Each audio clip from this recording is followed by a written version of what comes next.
Who's really in control? Most of us believe we are in control of our lives. We believe we're making conscious choices and we're steering our direction. We believe we know who we are. But what if what drives us is something invisible? What if the anxiety, the conflict, the striving, the fear of losing, and the need to be right and the need to control are not truly who we are, but just simple expressions of something long misunderstood by humanity, the ego? The ego has been blamed for almost everything. We have been told to kill the ego, to transcend it, to get rid of it. But the ego is not the enemy. It's part of who you are. It's a survival mechanism, and an absolute brilliant one. So the problem is not the ego itself. The problem is when it becomes your master and unconsciously starts directing your life. Because unseen, it becomes a source of suffering, conflict, division, inner tension. But when truly seen, understood, and embraced, it creates clarity, direction, and has the potential to become your greatest ally. So this video is about understanding the deeper essence of the ego, how it operates, and why it does what it does. Because once you understand that, it can start serving you instead of controlling you. You stop reacting, and you begin choosing your direction from a place greater than the ego, and become the director of your own story. Along the way, you will discover that the ego is not something to fight. You cannot change it. It does what it does. But what you can change is what it operates from. Because the ego runs on a source code made of beliefs and identity. Change the code, and the ego serves a different story. Your story, chosen consciously. For me, this understanding did not begin in theory, but it began the night I died.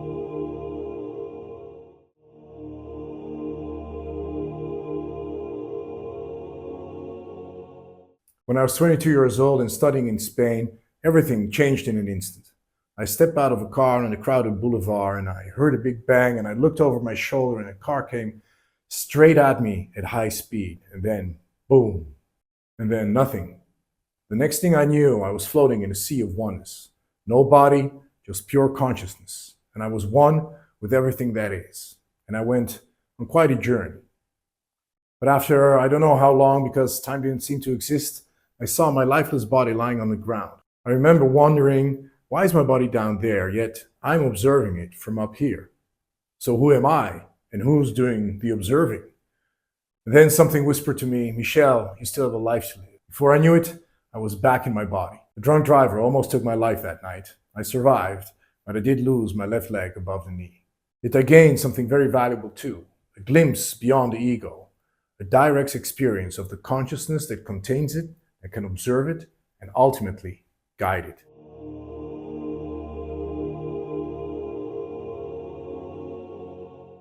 The ego is not your enemy. It's merely a tool, a necessary tool for navigating a world of opposites and finding your place in it. It's the mask consciousness wears until it realizes it's the face beneath all masks. The ego is the interface between your inner and your outer world. Its primary function is to position itself safely in a world in order to belong. And therefore, it constantly scans what is safe, what is unsafe. Am I accepted or am I rejected? What is me and what is not me? To do this, the ego builds an identity, a story about who it believes it is. From early childhood onward, it learns from experience. What brings love? What brings rejection? What feels dangerous and what feels rewarding? What must I do to belong, and what must I do to be loved? Each experience leaves a trace, and each trace shapes a belief about the world. And beliefs create identity, not as truth, but as adaptation. You can see it clearly in a small child. Give a child a toy and they hold it loosely. Take it away and they start screaming. And not because the object itself, but because something deeper has happened. Identification. The toy is no longer something they have. It has become something they are. This is mine quietly turns into this is me. And as adults, the objects change, but the mechanism doesn't.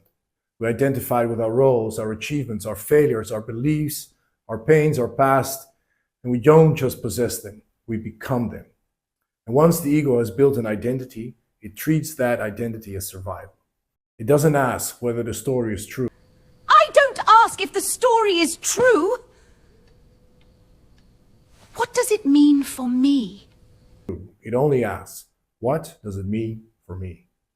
This is why threats to its identity feel so existential. This is why beliefs are defended more fiercely than life itself, because to the ego, losing its identity feels like dying. At its core, the ego is a meaning making machine. It cannot tolerate uncertainty because uncertainty leaves it without a position in the world. So it fills in every gap with interpretation and meaning that suits its identity. And this creates a simple but powerful structure. Identity and beliefs, they create an internal algorithm, and that algorithm creates outcomes. And if that belief is, I'm not good enough, the algorithm will keep seeking for proof of that belief. No matter how much you achieve or how hard you work, the emptiness stays. The solution is not achieving more. The solution is changing the belief that generated the algorithm. This mechanism doesn't only operate in individuals, it operates on a collective ego level as well. Nations, companies, institutions, they all run on shared beliefs and identity. And those beliefs generate algorithms, competition, acceleration, domination, and they feel inevitable, even when they are not. These are not facts. These are just ego stories, treated as reality. Beliefs don't shape perception, they shape lives.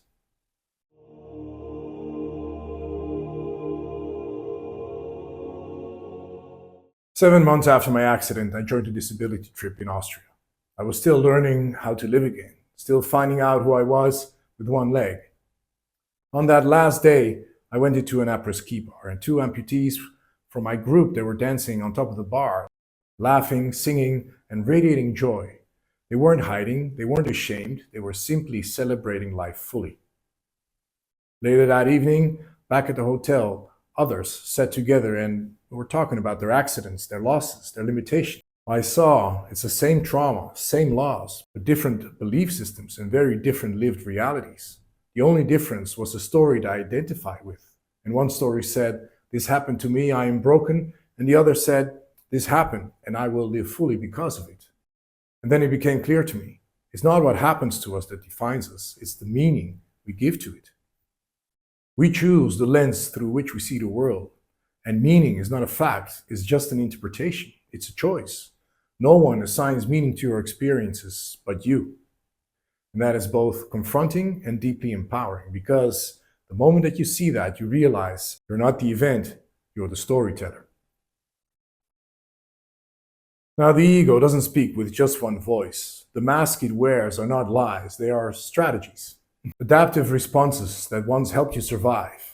And they are part of you, and until these parts are seen and their intentions and fears understood, they will continue to run the system unconsciously.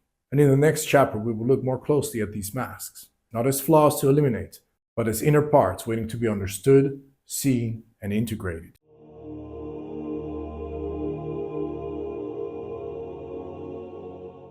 The ego has many masks. They are not illusions to get rid of, because they are part of you. Each part has an inner strategy, formed over time with its own logic, its own fear, its own way of protecting you.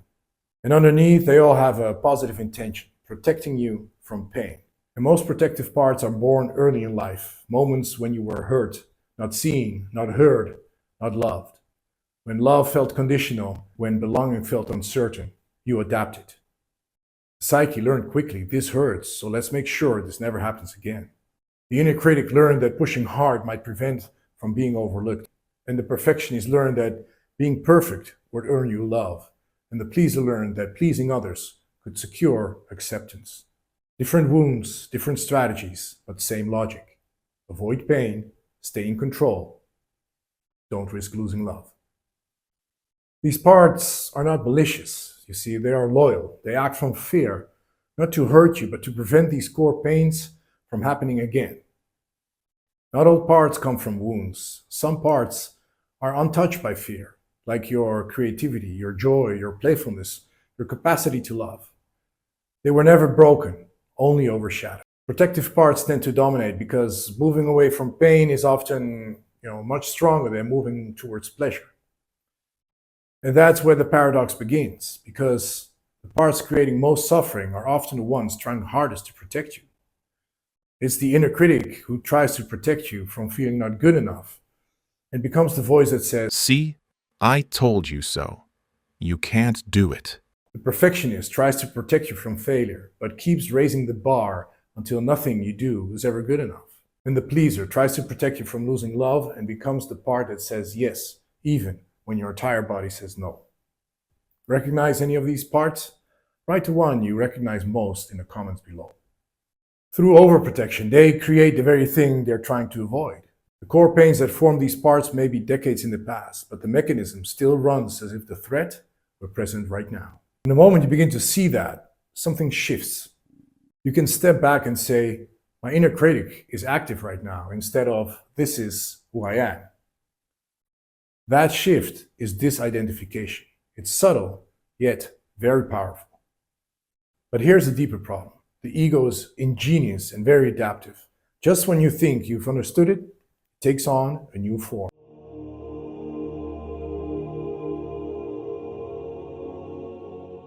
This may be the most important part of this video. The ego does not disappear when you grow. It adapts, it evolves, it shapeshifts into the very thing you believe you've become. Just when you think you've seen it, understood it, transcended it, you enter into a more sophisticated version of the ego. Why? Because the ego has only one mission: to protect the self-image, any self-image. It doesn't care whether the story is true, it only cares that the story survives. Because to the ego, the story is identity. And without a story, it has no position, no shape, no self. So it slips into a new identity and quietly preserves the illusion.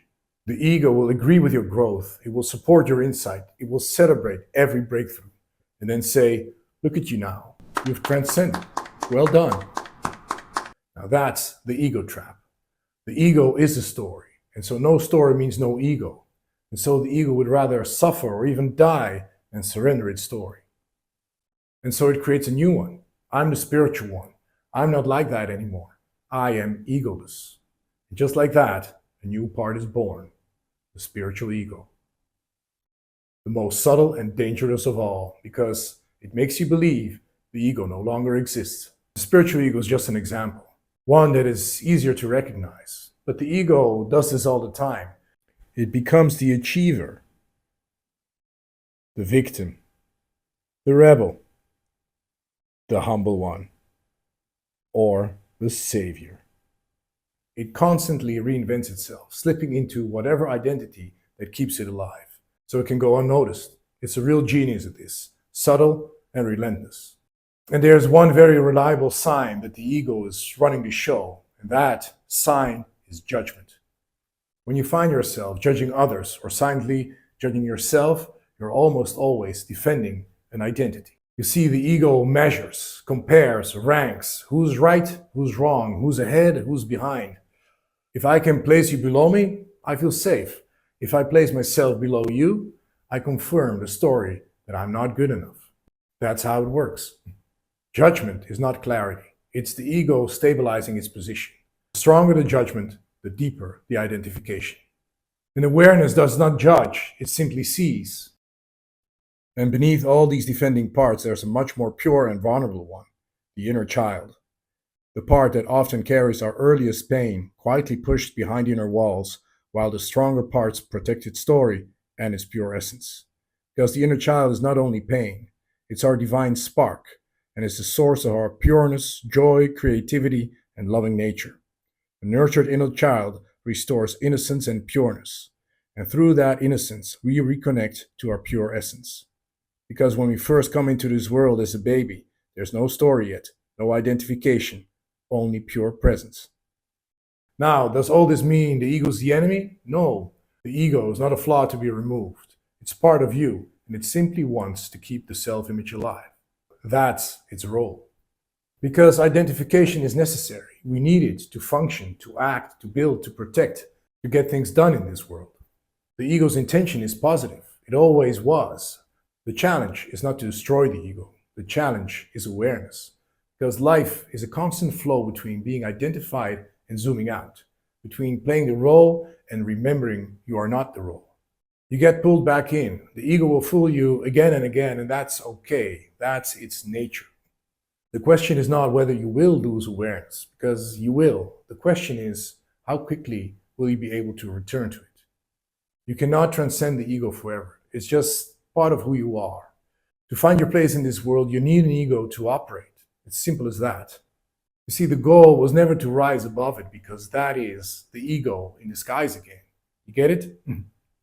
The goal is to work with it by understanding it deeply enough that it serves you. Because when the ego goes unseen, it quietly crowns itself the hero of its own story. And that is the most dangerous mask of all. The ego is a great servant, but a terrible master. Seen, it serves; unseen, it rules, while giving you the illusion that you are still in control. And that raises the real question. If it's not the master, then who is?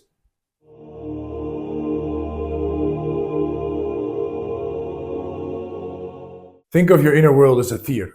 On stage, your thoughts, emotions, fears, your inner parts, all actors entering and leaving, each trying to pull you into their own script. But the theater itself, the vast silent space holding everything, that is consciousness.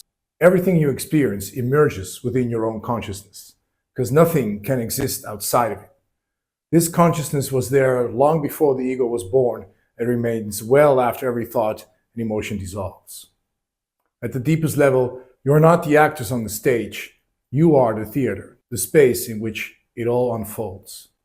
But consciousness doesn't just witness, it can act, it can choose. That is the director. Awareness in motion is not part of the ego, but the source from which the ego emerges. That is who you truly are. So let me show you what this means. A few weeks after my accident, my father and my brother came to my hospital bed. They said, "Shall we pay this guy a visit?" Because they were ready for revenge. The man who had taken my leg had been very drunk. He was arrested, released, fled to Sweden, never heard from again. My father looked at me and said, "Just give me a nod, son." And in that moment, something became clear. What had happened to me was real. My leg was gone, the pain was real, but my resentment and blame were draining my energy. Energy I really needed for myself and for my healing. Anger kept me tied to him. It kept him alive within me. That's what the ego does. It collapses time, dragging the past into the present. I realized that if I held on to resentment and blame, this man would have control over me for the rest of my life. Not because of what he was doing, but because I would keep allowing him. I could not control him. I could not change what had happened, but I could choose to let it define me or not. And in a single breath, everything dropped away. I looked at my father and said, "No, Dad, please don't, because I've just forgiven him."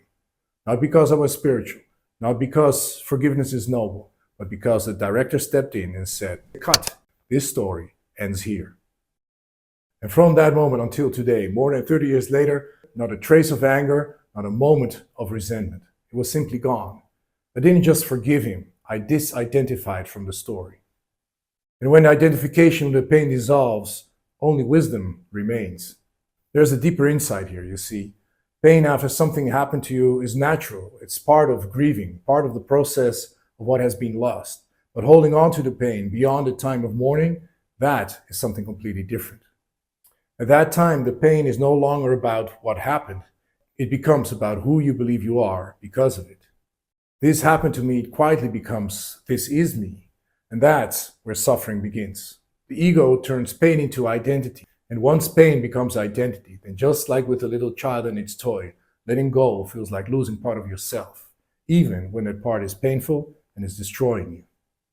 This is why forgiveness often feels so hard, and that's exactly why it's also so liberating.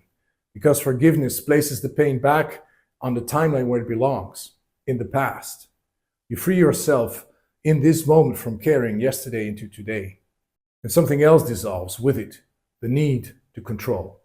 We build prisons in our own minds, not with iron bars, but with the need to control the survival of our beliefs. I must be right, this shouldn't have happened to me, and this is who I am. The more we try to control life by protecting these stories, the thicker the prison walls become. But the door was always open. It only appeared closed because the ego is standing right in front of it, guarding the story. Letting go of control is not a weakness. It is simply alignment with reality. And from that alignment, clarity emerges. And that is the director. Because the director can say cut at any time and rearrange the script of your life in real time. The ego lives from memory, pulling the past into the present. It lives from fear, projecting worries, fears, and pain into the future. The director places you in the only moment where real power exists, the now. And from here, you can see what was invisible before, the old patterns, the outdated beliefs, the unconscious drives. You can see them without judgment, without resistance. You catch them as they arise and you say, cut. We're not doing this anymore. That is personal liberation. And here's the final insight. If you want to change your life, stop trying to change the ego, because you cannot, because it does what it does. Fighting it only makes it stronger and it will shapeshift again so that you won't recognize it. Instead, change where it's operating from. Remember that identity and beliefs form an algorithm, and that algorithm creates your outcomes. Well, the ego runs on this source code. If you change the beliefs, the identity shifts. And when the identity shifts, the ego automatically serves a different story. It will still protect, it will still act, it will still position you in the world. But now it serves a story chosen consciously by the director. This is real transformation. Not killing the ego, but rewriting the code it runs on. The ego returns to its proper role, servant, not master. And you take the director's seat. If this landed, write in the comments, I take the director's seat, because it will create a shift in you right away. Thank you.